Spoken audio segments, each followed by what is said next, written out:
At 7:42 on the morning of May 27, 1940, Captain Jack Churchill crouched behind a crumbling stone wall near the small French village of Lepanet. Through the morning mist, he watched 5 German soldiers advance toward his position. He was 33, 14 years out of Sandhurst, and had 0 confirmed kills in combat.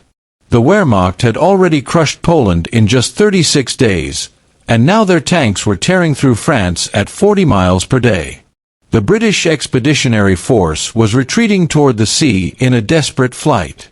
Churchill's company had lost 11 men in the past 72 hours.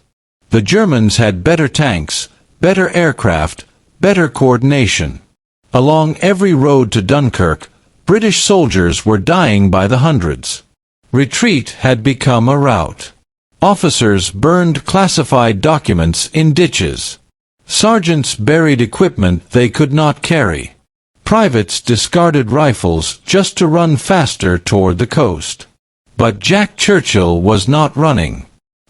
He carried a 6-foot English longbow, 70 pounds of draw weight, capable of an effective range of 200 yards in the hands of an expert archer. And Churchill was an expert.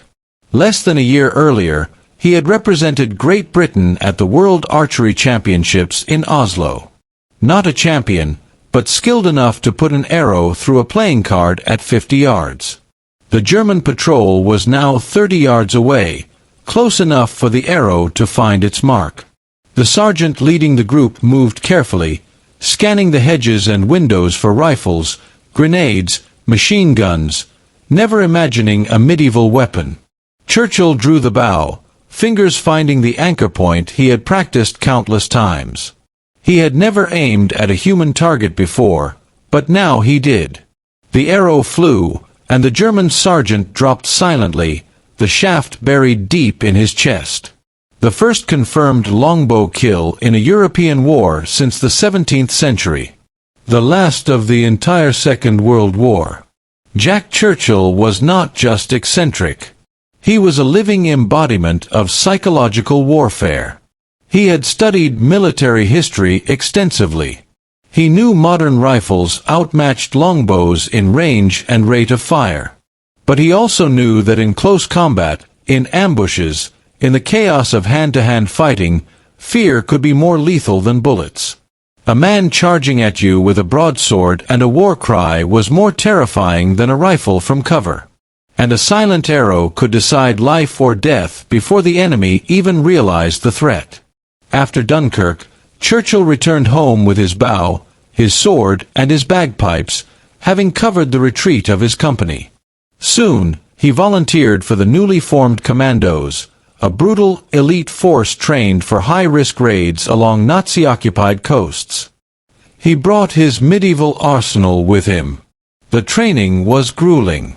They marched 30 miles a day through Scotland, waded freezing waters, learned to kill silently with knives and bare hands, and fired live rounds over each other's heads. Churchill excelled. Older than most, stronger, faster, and braver, with skills no one else had, archery, swordsmanship, and bagpipe playing. His first major operation came in December 1941 on the Norwegian island of WWII, codenamed Operation Archery. German garrisons defended fjords and factories producing explosives. Churchill requested permission to lead the first wave onto the island, sword and bagpipes in hand.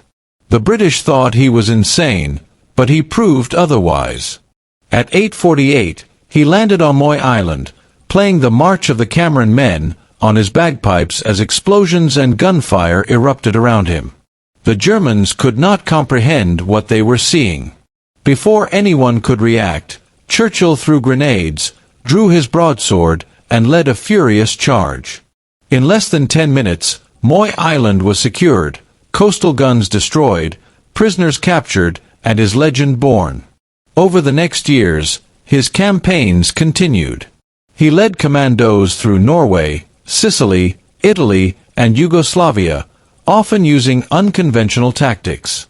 At the beaches of Sicily in 1943, he landed with sword, bow, and bagpipes, guiding his men through brutal fighting against elite German forces. In Italy, he infiltrated enemy positions at night with a single corporal, capturing 42 German soldiers with nothing but surprise, courage, and a sword. His audacity inspired men and terrified foes. By 1944, he was in Yugoslavia, supporting partisans against German forces. During a raid on the island of Br, his commandos were pinned, ammunition exhausted, comrades killed.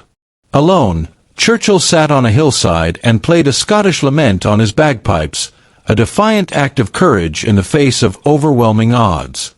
Captured by the Germans, he was sent to Sachsenhausen concentration camp.